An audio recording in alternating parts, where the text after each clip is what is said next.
morning, guys. Welcome to another episode of the Mindspeech podcast. Please do not mind.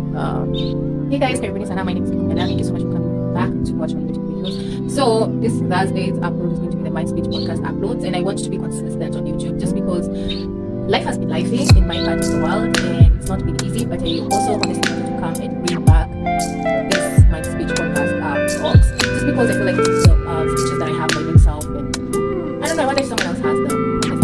Someone else read, someone else will continue to speak about them.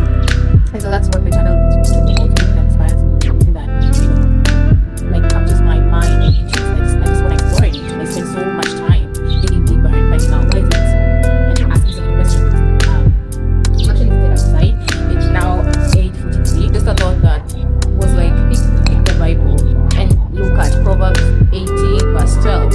And I opened the Bible and I read, before a downfall, the heart is haughty, but humility comes before honor. And so I asked myself, what does that verse mean? And I went through this like commentaries that were provided, and there's one that I really loved that said, humility, what does before honor is humility. And my daughter has just arrived. Where was I? I'm going to first text my daughter. So I was talking about this verse.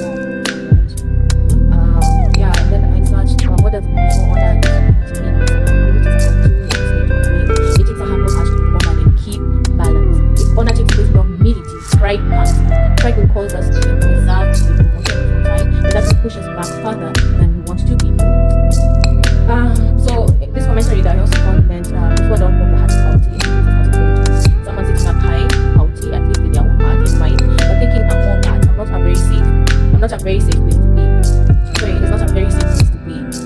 But thinking, so this high patch is the place from which he or she will have a downfall. Let me repeat that. Before a downfall, the heart is haughty. Indicating a starting point of someone sitting up high, haughty, at least in their own heart and mind, but thinking I'm all that is not a very safe place to be. The high patch is the place from which he or she will have a downfall. And I remember thinking about this word and asking myself, how many times do I find myself being haughty and lacking humility? Like, hard humility is a continual state of being, and there are times I find myself and I have to check myself. And even now that I am currently fasting this week, it's a bit hard because I feel like in the spiritual realm I am fighting odds that I do not understand why being thrown at me in the first place. I am trying to find the answers, and I am really trying to dig within to find what's God's will, what's God's purpose, what am I supposed to do, how do I move, because if humility is a continual state, then that means there are people who are made, because even the way that verse is phrased, I mean, how can it be phrased through haughtiness and humility? Those are two opposite things that we are like that. One is not of the things. You own nothing, and God owns you nothing. So something to be good. And three, it humbles you. It humbles you when things fall apart, because you start looking at life as it is, from a realistic perspective, not from, oh, this is how it's supposed to be, or oh, it's definitely gonna be this. Get in line with reality. And like I was saying before, you check yourself, you start checking yourself. And this verse, I just want to speak about this. I hope you all know this is because I don't want to spend so much time here. I just want you to meditate on it, think about it, after about it, and mostly because I feel like it's a constant struggle trying to keep a humble state in mind. Sometimes maybe you're thinking of humble, maybe you're not. You're trying to check even yourself, or maybe you're having a discussion with you about things that really are, how exactly things are, that's what you're saying. And it's so sad, but I guess we had to experience life, and yeah, I don't know what to say, guys. I'm having my own kind of bad mood, but I'm just thinking how to be a soldier, wish myself, the best, wish myself hope, and victory, yeah. She's the number one thing that keeps me pushing at the end of the day, because I feel like I go into this world, I have a responsibility to take up, and I have to do it right, I have to show up.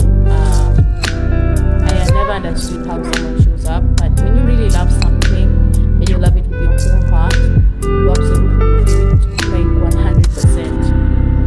You keep pushing, you keep doing what it takes for you to become a better person, to be able to handle and take care of the thing God has given responsibility on you and of you. And so as I'm growing, I'm realizing more and more that I have to show up a better person. There's this podcast I was listening to, and I think I said it even in my blog, and how we don't realize once we have our own kids, we are now pushing the trails of what our parents were pushing and working hard.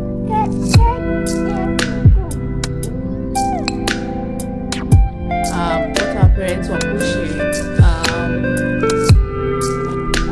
and now we are the ones pushing it. So, kama ni generation